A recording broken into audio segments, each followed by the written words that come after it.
आप सभी को पावन चैत्र नवरात्रि की हार्दिक शुभकामनाएं। सनातन परंपरा में यह समय केवल एक पर्व नहीं बल्कि देवी शक्ति के जागरण का पवित्र अवसर माना जाता है। नवरात्रि का शाब्दिक अर्थ है 9 रातें। इन 9 रातों की गिनती अमावस्या के अगले दिन से की जाती है।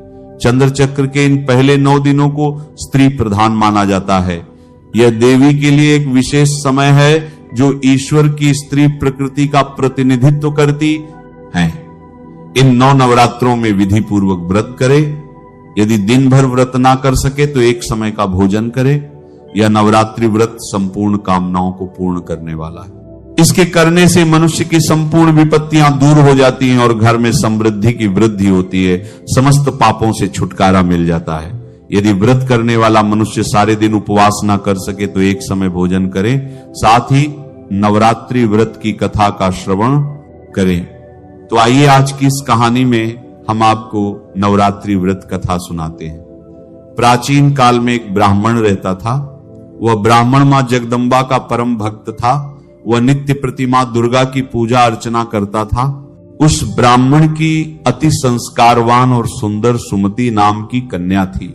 जब वह ब्राह्मण दुर्गा मां की पूजा अर्चना करता तो वह कन्या भी वहां उपस्थित रहती थी। एक रोज वह कन्या अपनी सहेलियों के साथ खेलते हुए पूजा में उपस्थित होना भूल गई। अपनी कन्या द्वारा की गई इस गलती से ब्राह्मण को उस पर क्रोध आया। क्रोध करके उसने अपनी कन्या से कहा कि आज तुमने भगवती का पूजन नहीं किया, मैं तुम पर रुष्ट हूं। अब मैं तुम्हारा विवाह किसी कुष्ठ रोगी या दरिद्र व्यक्ति से करूंगा।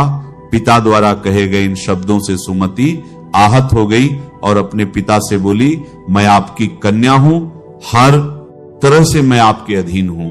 जिससे आपकी इच्छा हो मेरा विवाह उसी से कर देना, परंतु मुझे वही मिलेगा जो मेरे भाग्य में लिखा होगा, यह मुझे पूर्ण विश्वास है। जैसे अग्नि में घी डालने से अग्नि अत्यधिक प्रज्वलित होती है, वैसे ही बेटी द्वारा कहे गए शब्दों से वह ब्राह्मण और ज्यादा क्रोधित हो जाता है और क्रोध की अग्नि में जलते हुए उसने अपनी कन्या का विवाह एक कुष्ठ रोगी से कर दिया और अपनी पुत्री से बोला, हे पुत्री, अब तुम अपना कर्म फल भोगो। देखते हैं भाग्य के भरोसे तुम क्या कर सकती हो। वह कन्या ऐसा पति पाकर दुखी थी, लेकिन उसने सोचा कि भाग्य के लिखे को कोई नहीं मिटा सकता। ऐसा सोचकर वह अपने पति के साथ वन में चली गई। उस रात्रि उन दोनों ने बड़े ही कष्ट से व्यतीत की। सुमति की ऐसी दशा देखकर देवी भगवती वहां प्रकट हुई और बोली, पुत्री, मैं तुम पर प्रसन्न हूं, तुम जो चाहो मुझसे मांग सकती हो। एकाएक अपने सामने ऐसी दिव्य रूपी शक्ति को देखकर वह चौंक गई और दोनों पति पत्नी हाथ जोड़कर उनके सामने खड़े हो गए। फिर सुमति मां भगवती से बोली, आप कौन हैं और मैंने ऐसा कौन सा पुण्य किया है जिस वजह से मुझे आपकी एक कृपा प्राप्त हो रही है, उसकी बातें सुन। मां भगवती ने उससे कहा, मैं आदिशक्ति भगवती जगदम्बा हूं। मैं तुझ पर तेरे पूर्व जन्म के पुण्य के प्रभाव से प्रसन्न हूं। तू जो चाहे मुझसे मांग ले। कन्या ने हाथ जोड़कर माता से पूछा, मां, मैं पूर्व जन्म में कौन थी और मैंने ऐसा क्या किया जो आपकी कृपा मुझे प्राप्त हुई। तब माता रानी बोली, सुनो, तुम पूर्व जन्म में एक भील की स्त्री थी। एक दिन परिस्थितियों के वशीभूत होकर तुम्हारे पति ने चोरी की। चोरी करने के पश्चात राजा के सैनिक उसके साथ साथ तुम्हें भी ले गए और ले जाकर कारागृह में डाल दिया। वहां तुम दोनों 9 दिनों तक रहे। उस दौरान तुम दोनों ने न भोजन किया न जल ग्रहण किया। वह समय मेरे नवरात्रों का था और तुम पूरे 9 दिनों तक मेरी आराधना करती रही। कुछ भी न खाने पीने के कारण तुम्हारे द्वारा मेरा व्रत हो गया।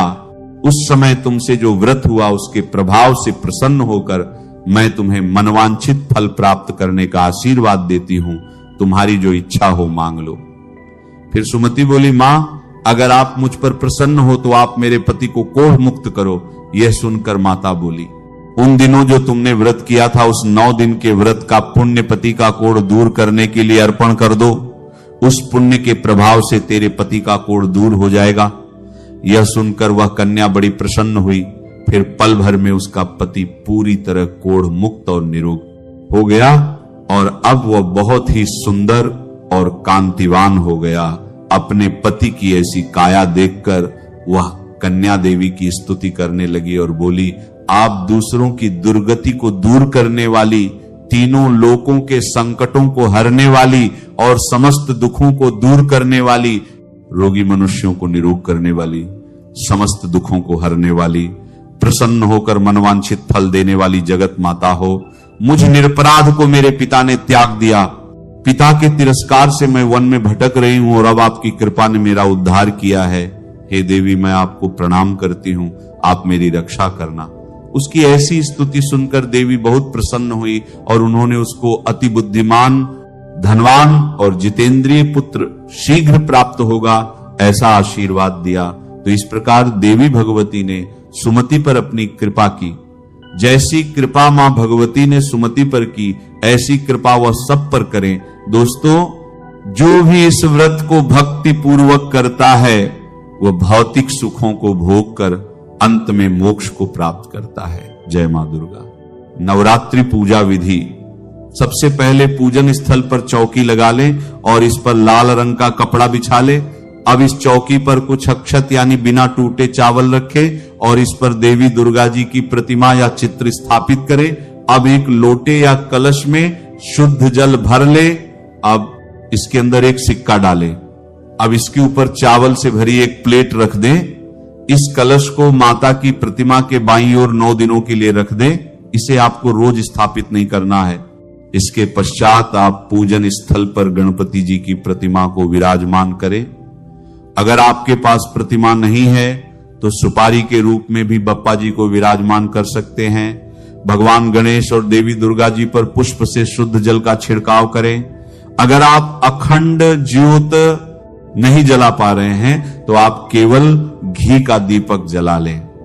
दीप प्रज्वलित करने के बाद गणेश जी, माता रानी, कलश और दीपक को हल्दी कुमकुम का तिलक लगाएं। भगवान गणेश और देवी जी को वस्त्र स्वरूप कलावा या मौली अर्पित करें, साथ ही फूल भी अर्पित करें। माता दुर्गा को श्रृंगार एक लाल चुनरी या लाल वस्त्र अवश्य चढ़ाएं। भोग में बताशे, मिश्री और फल अर्पित कर सकते हैं। हवन के स्थान पर आप एक मिट्टी के पात्र या बड़े दीपक में कपूर जला लें और इसमें लौंग का एक जोड़ा जरूर रख दें। कुछ लोग लौंग के 2 जोड़े भी अग्नि में डालते हैं। ये हवन माता को दिखाएं और पूरे घर में भी दिखाएं। इससे सकारात्मक ऊर्जा आती है। इसे 9 दिनों तक रोज जलाएं। फिर अष्टमी या नवमी पर मां को हलवा, पूरी और छोले का भोग लगाएं। हिंदू धर्म में नवरात्रि व्रत का बहुत महत्व है। चैत्र नवरात्रि व्रत चैत्र माह यानी कि मार्च और अप्रैल माह के बीच में आते हैं। नवरात्रि में मां दुर्गा के 9 रूपों की पूजा आराधना की जाती है। धार्मिक मान्यता है कि जो कोई भी मनुष्य मां दुर्गा की पूजा आराधना सच्ची श्रद्धा और निष्ठा से करता है उसे मनवांछित फल की प्राप्ति होती है। ये नवरात्रि व्रत संपूर्ण कामनाओं को पूर्ण करने वाले हैं। चैत्र नवरात्रि से जुड़ी एक पौराणिक कथा के अनुसार एक बार बृहस्पति देवता ब्रह्मा जी के समक्ष उपस्थित थे। वार्तालाप करते हुए उन्होंने चैत्र नवरात्रि के व्रत का फल जानने की इच्छा जताई। हे ब्रह्मदेव, कृपया करके बताइए कि चैत्र मास के नवरात्रि व्रत का क्या फल है तथा इसे किस प्रकार किया जाता है। ये सब विस्तार से कहिए। हे बृहस्पति, प्राणियों के हित की इच्छा से आपने बहुत उत्तम प्रश्न किया है। जो मनुष्य सर्व मनोरथ पूर्ण करने वाली मां दुर्गा की आराधना करके नवरात्रि व्रत पूर्ण करता है उस व्यक्ति के जीवन में सभी सुखों का वास होता है। यह चैत्र नवरात्र व्रत बहुत ही फलदायी है। देवी शक्ति मां दुर्गा का आह्वान करके इस व्रत को करने से सुहागन स्त्रियों को सुहाग की लंबी उम्र, निसंतान को संतान तथा कुंवारी कन्याओं को उचित वर की प्राप्ति होती है। यह व्रत निर्धन को धनवान बनाने वाला है, रोगी को निरोगी काया देने वाला है। इस व्रत को करने से घर में सुख समृद्धि का वास होता है तथा सभी प्रकार के दुखों से मुक्ति मिलती है और प्रत्येक मनुष्य को मोक्ष की प्राप्ति होती है। हे बृहस्पति, मैं आपको चैत्र नवरात्रि व्रत से जुड़ी एक फलदायी कथा सुनाता हूं। प्राचीन काल में एक ब्राह्मण था जो कि मां दुर्गा का परम भक्त था। मां दुर्गा की कृपा से उसके घर एक कन्या का जन्म हुआ जिसका नाम सुमति रखा गया। सुमति संपूर्ण सद्गुणों से युक्त एक सुंदर और तेजस्वी कन्या थी। वह ब्राह्मण नित्य दुर्गा पाठ के बाद हवन करता तो उसकी पत्नी के साथ साथ पुत्री सुमति भी उपस्थित रहती। एक दिन सुमति उपस्थित नहीं हुई। वह अपनी सहेलियों के साथ बाजार चली गई। तब उसके पिता को बड़ा क्रोध आया। आज सुमति पूजा में उपस्थित नहीं हुई, कहां है वह? पत्नी ने कहा, ऐसा क्रोध ना करो, वह अपनी सहेलियों के साथ बाजार गई है। ब्राह्मण बोला, भाग्यवान, तुम ये बात नहीं समझोगी। सुमति अब बच्ची नहीं रही, वह बड़ी हो चुकी है। कुछ समय बाद उसका विवाह होगा।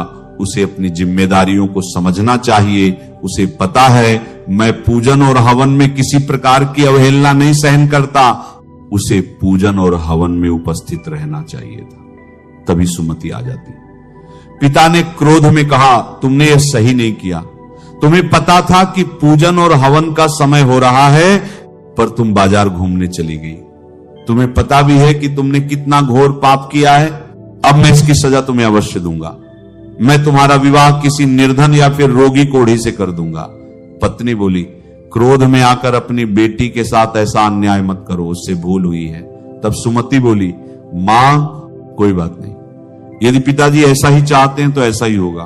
पिताजी, आप मेरे पिता हैं, आप मेरा विवाह जहां भी करें मैं खुशी खुशी स्वीकार कर लूंगी। आप चाहे मेरा विवाह जिससे भी करें, पर मेरे भाग्य में जो लिखा है वही मुझे मिलेगा। तब सुमति के पिता ने क्रोधवश उसका विवाह एक कुष्ठ रोगी से कर दिया। तब वो निराश होकर अपने पति के साथ जंगल में भटक भटक कर जीवन बिताने लगी। जंगल में भयानक जानवर कभी कभी सुमति को डरा देते थे। सुमति मां दुर्गा का नाम लेती थी क्योंकि वो बचपन से ही अपने पिता को मां दुर्गा की स्तुति करते देखती आई थी। वो प्रार्थना करती, हे मां दुर्गा, मैंने बचपन से ही पिताजी के साथ आपका नाम लिया है, आपको पूजा है, मेरी सहायता करो देवी मैया। मैं इस बियाबान जंगल में अपने पति के साथ दर दर भटक रही हूं, मेरी विनती सुनो मैया। तब सुमति की प्रार्थना सुनकर देवी भगवती प्रकट हुई और सुमति से वरदान मांगने को कहा। हे पुत्री, मैं तुमसे प्रसन्न हूं, मुझसे जो चाहे वरदान मांग लो। सुमति बोली, हे आदि शक्ति मां जगदम्बा, कहते हैं आपका नाम लेने से ही दुखियों के दुख दूर हो जाते हैं। मैया, मेरी सहायता करो, मैं बहुत दुखों से गुजर रही हूं। माता बोली, मैं जानती हूं पुत्री, इसीलिए तो मैं तुम्हारी सहायता के लिए आई हूं। मैं तुम्हारे पिछले जन्म में किए गए अच्छे कर्मों का फल तुम्हें प्रदान करूंगी। पुत्री, तुम पूर्व जन्म में एक पतिव्रता स्त्री थी। एक बार तुम्हारे पति ने चोरी की थी, उस चोरी के अपराध में तुम्हारे पति को सजा मिली थी। अपने पति को सजा से मुक्त करवाने और सही राह पर लाने हेतु तुमने 9 दिन भूख और प्यास में व्यतीत किए थे। वह समय चैत्र नवरात्रि का समय था। तब तुमने न कुछ खाया ना ही जल ग्रहण किया। तुमने 9 दिन मेरे चैत्र नवरात्रि व्रत पूरे विधि विधान से संपूर्ण किए थे।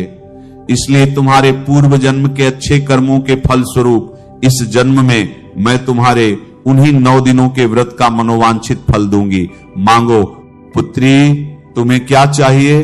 सुमति बोली, हे ममतामयी मां कल्याणी, अगर आप मुझ पर प्रसन्न हैं तो हे माता, आप मेरे पति का कोढ़ दूर कर दो। माता बोली, पुत्री, मैं तुम्हारी इच्छा अवश्य पूर्ण करूंगी। तुम्हारे पति की रोगी काया निरोगी हो जाएगी। और फिर देवी दुर्गा ने सुमति के पति का कोढ़ दूर कर दिया। सुमति का पति स्वस्थ और निरोगी काया का हो गया। मां दुर्गा ने सुमति को संतान प्राप्ति का वरदान दिया। इतने फलदायी चैत्र नवरात्रि का प्रभाव देखकर सुमति ने मां दुर्गा से विनती की कि वे उसे इस जन्म में भी चैत्र नवरात्रि व्रत रखने और उससे प्राप्त होने वाले विशेष फल का महत्व बताएं। हे मैया,